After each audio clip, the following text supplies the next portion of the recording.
ஏ மற்றும் பி இருவரும் இணைந்து ஒரு வேலையை 20 நாட்களில் செய்து முடிப்பர்.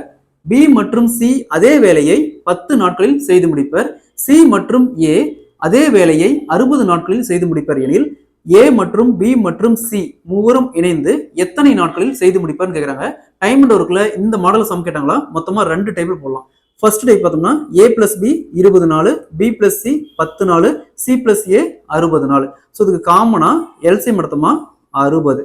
ஸோ இங்க 3 × 20 60, இங்க 6 × 10 60, இங்க 1 × 60 60. ஸோ நெக்ஸ்ட் இது மொத்தமா ஆட் பண்ணா 3 + 6 9, 9 + 1 10.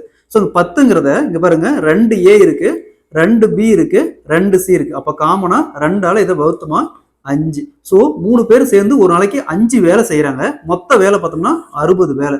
அப்போ 60 வகுத்தல் 5 = 12 நாள். அப்போ ஏ மற்றும் பி மற்றும் சி மூவரும் இணைந்து 12 நாள்ல அந்த வேலையை செய்து முடிப்பாங்க. ஸோ அனதர் மெத்தட் பார்க்கலாம்.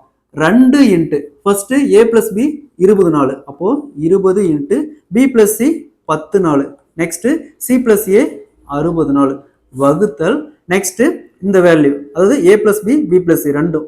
அப்போ 20 × 10 பிளஸ் நெக்ஸ்ட் இந்த 2 வேல்யூ 10 × 60 பிளஸ் இந்த 2 வேல்யூ 60 × 20, 60 × 20. ஸோ இதை சால்வ் பண்ணாலும் மொத்தமா 12 நாள் தான் வரும். ஸோ ரெண்டுல எந்த மெத்தட் உங்களுக்கு ஃபிளெக்சிபிளா இருக்கோ அந்த மெத்தட் நீங்க யூஸ் பண்ணிக்காங்க. ஸோ அதே மாதிரி இந்த சம் பாருங்க. ஏ மற்றும் பி இருவரும் இணைந்து ஒரு வேலையை 12 நாட்களில் செய்து முடிப்பர்.